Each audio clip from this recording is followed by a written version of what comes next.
Hello प्यारे बच्चों, कैसे हैं आप लोग। आज की इस वीडियो में हम कक्षा 7वीं के हिंदी पाठ्य पुस्तक किसले भाग 2 का 13वां अध्याय पढ़ने वाले हैं। इसमें रामधारी सिंह दिनकर जी द्वारा लिखित एक कविता दी गई है जिसका नाम है शक्ति और क्षमा। तो बच्चों, आज हम इस कविता को पढ़ेंगे, कविता में दिए गए कठिन शब्दों के अर्थ जानेंगे और कविता के भाव को समझेंगे। उससे पहले हम लेखक रामधारी सिंह दिनकर जी के बारे में जान लेते हैं। बच्चों, भारतीय संस्कृति तथा राष्ट्रीयता के महान साहित्यकार रामधारी सिंह दिनकर, इनका जन्म 30 सितंबर 1908 ईस्वी में मुंगेर जिले के सिमरिया नामक गांव में हुआ। मुझे आशा है आप सभी सिमरिया से परिचित जरूर होंगे। तो इनका जो पैतृक गांव था वो सिमरिया था। रामधारी सिंह दिनकर जी जब 2 वर्ष के थे तब इनके पिताजी का निधन हो गया और इनकी माता ने इनका लालन पालन किया। इन्होंने अपनी प्रारंभिक शिक्षा जो है वो ग्रामीण विद्यालय में प्राप्त की। उसके पश्चात 1933 में 1933 में इन्होंने पटना विश्वविद्यालय से बीए की उपाधि प्राप्त की और हाई स्कूल में अध्यापन का कार्य किया। अध्यापन करना यानी कि पढ़ाने का कार्य आरंभ किया। बच्चों, इन्हें हिंदी साहित्य के सबसे ओजस्वी रचनाकार के रूप में जाना जाता है। इनकी रचनाओं की वजह से लोग इन्हें राष्ट्र कवि कहते हैं। आप भी याद रखेंगे, रामधारी सिंह दिनकर जी को क्या कहा जाता है? राष्ट्र कवि। उनकी राष्ट्रीय भावनाओं के कारण उन्हें राष्ट्र कवि कहा जाता है। उन्होंने अपने समय में बहुत सारी रचनाएं की। देखिए, उनकी कुछ गद्य रचनाएं हैं जिसमें मिट्टी की ओर, अर्धनारीश्वर, उजली आग, संस्कृति के 4 अध्याय, देश विदेश, काव्य की भूमिका, ऐसे बहुत सारी रचनाएं उन्होंने की है। वैसे तो इनके बारे में जानने के लिए बहुत कुछ है, लेकिन हम यहीं समाप्त करते हैं और इनकी जो कविता है शक्ति और क्षमा उसे पढ़ते हैं। बच्चों, इस कविता को पढ़ने से पहले मैं आपको यह बता दूं कि यह कविता जो है वह रामधारी सिंह दिनकर जी की रचना कुरुक्षेत्र के 3रे सर्ग से लिया गया है। किस सर्ग से लिया गया है बच्चों? 3रे सर्ग से लिया गया है। और इस कविता में महाभारत की विभीषिका को देखते हुए युधिष्ठिर के मन में जो सवाल उत्पन्न होता है वह उस सवाल को लेकर के भीष्म पितामह के पास जाते हैं और उनसे कहते हैं कि भीष्म पितामह, क्या इस युद्ध की विभीषिका यानी विनाश का कारण मैं तो नहीं?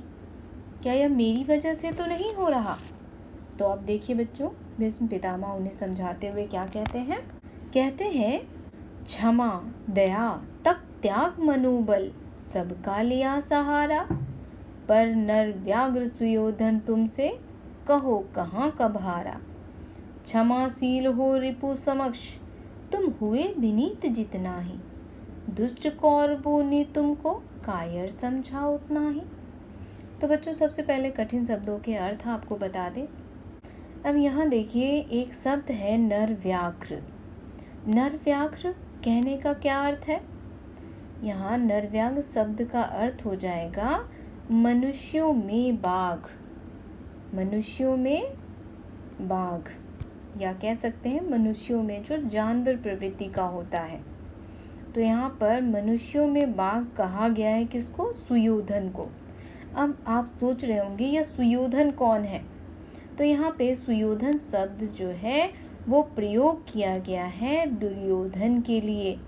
किसके लिए प्रयोग किया गया है बच्चों? दुर्योधन के लिए, क्योंकि दुर्योधन जो था वो बहुत ही अधर्मी था, है ना? उसके लिए प्रयोग किया गया है सुयोधन। क्षमाशील यानी क्षमा करने वाला।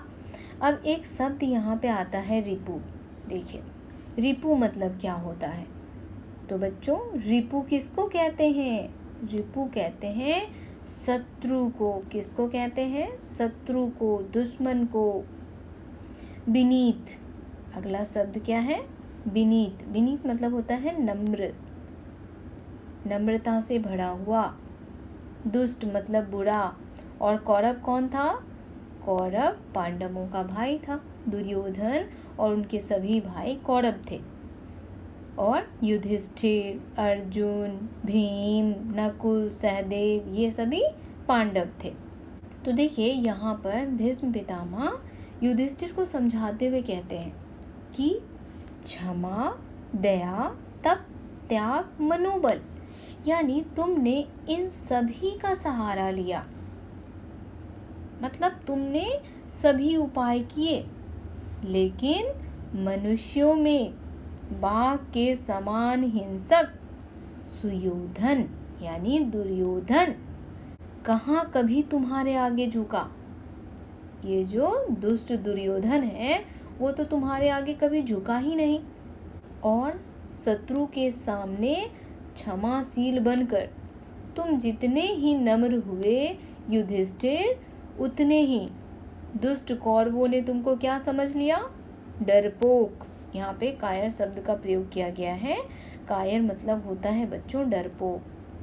तो यहाँ पर भीष्म पितामह यही कह रहे हैं कि युधिष्ठिर जितना ही विनम्र हुआ, वह जितने ही नम्र भाव से अपनी बातों को कौरवों के सामने रखा, कौरव उसे उतना ही क्या समझने लगे? कायर समझने लगे, उसे डरपोक समझने लगे। अब देखिए आगे भीष्म पितामह उदाहरण देते हैं और कहते हैं, क्षमा शोभती उस भुजंग को जिसके पास गरल हो, उसको क्या जो दंतहीन विषहीन विनीत सरल हो। अब यहाँ देखिए जो आपके कठिन वर्ड हैं, यानी जो कठिन शब्द हैं वो कौन कौन से हैं। तो सबसे पहला जो कठिन शब्द है बच्चों वो है यहाँ पर भुजंग। अब आप सोच रहे होंगे कि भुजंग का मतलब क्या होता है। तो बच्चों भुजंग कहते हैं सांप को। किसको कहते हैं? सांप को। और गरल, गरल मतलब क्या होता है? गरल मतलब होता है विष, या आप कह सकते हैं जहर। अब उदाहरण देते हैं, भीष्म पितामह और युधिष्ठिर से कहते हैं कि हे युधिष्ठिर, क्षमा उसी भुजंग को शोभा देता है जिसके पास गरल हो, यानी जिसके पास विष हो। क्षमा तो उस सर्प के लिए सराहनीय है जिसके पास विष हो, उसको क्या जो दंतहीन विष रहित विनीत सरल हो। अब देखिए यहाँ पे एक शब्द है विषहीन। विषहीन मतलब क्या होगा? यानी विष से रहित। क्या होगा बच्चों? विष से रहित, यानी जिसमें विष ही नहीं है, जिसके पास दांत ही नहीं है, उसका विनीत या सरल होना क्या मायने रखता है?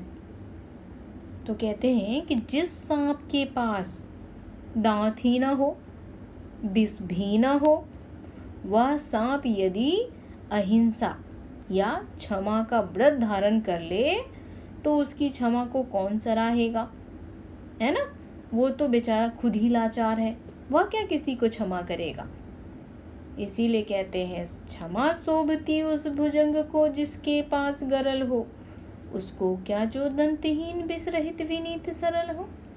यानी क्षमा उसी को शोभता है जिसके पास शक्ति हो, वह क्या जो शक्तिहीन है, वह क्या किसी को क्षमा करेगा।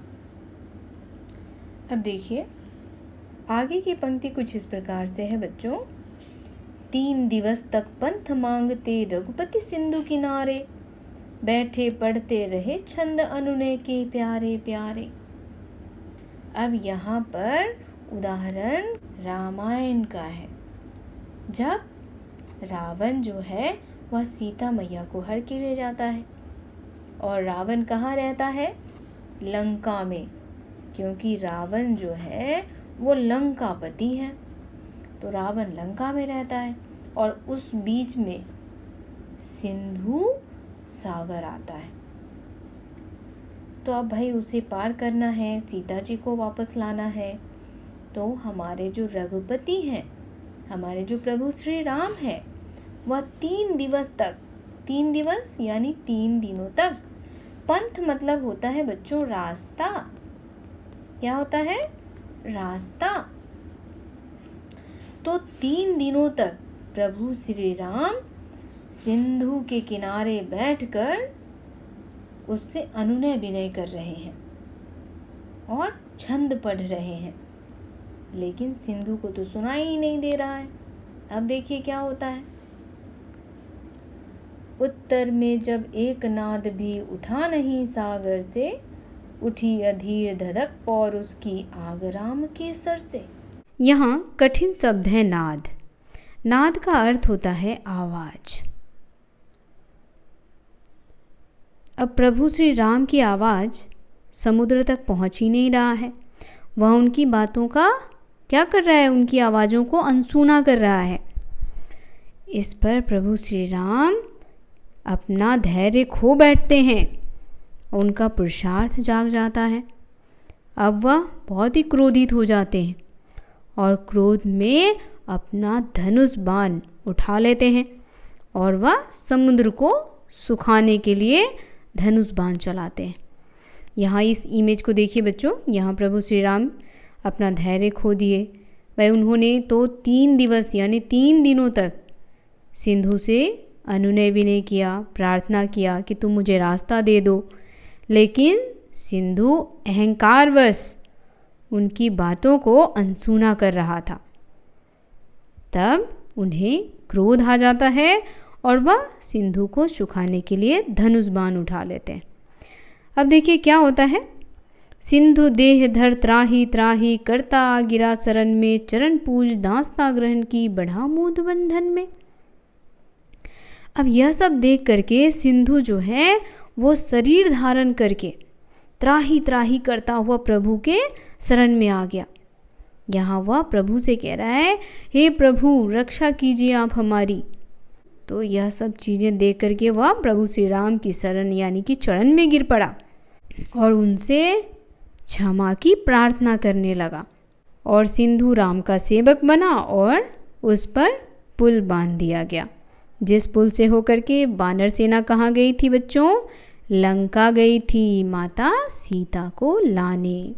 सच पूछो तो सर में ही वसती है दीप्ति विनय की, संधि वचन संपूज्य उसी का जिसमें शक्ति विजय की। सहनशीलता क्षमा दया को तभी पूजता जग है, बल का दर्प चमकता उसके पीछे जब जगमग है। अब यहाँ क्या कहा जा रहा है? सच पूछो तो सर में ही वसती है दीप्ति विनय की, संधि वचन संपूज्य उसी का जिसमें शक्ति विजय की। यहाँ पर भीष्म पितामह जी युधिष्ठिर से कहते हैं कि हे युधिष्ठिर, सच तो यह है कि वीरता में ही नम्रता की आभा निवास करती है। शक्ति है तभी नम्रता का प्रभाव भी हो सकता है। जिसमें युद्ध जीतने की शक्ति है उसी का सुलह प्रस्ताव भी आदर पाता है, और जिसके पास शक्ति है उसी की क्षमा, दया, सहनशीलता आदि सभी गुणों को संसार पूजता है। तो बच्चों, आप इस कविता को बहुत ही अच्छे से समझ गए होंगे। आपको कहीं भी किसी प्रकार की भी समस्या हो तो आप हमें कमेंट करके अवश्य बताएं। मिलते हैं आपसे इसी अध्याय के प्रश्न अभ्यास के साथ। तब तक के लिए आप सभी का धन्यवाद।